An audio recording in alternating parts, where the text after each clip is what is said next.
Hello everyone. Today we talk about how to fix the app of Discord.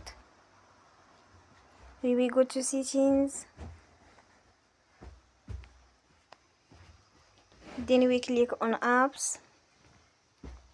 After that we will search the app Discord.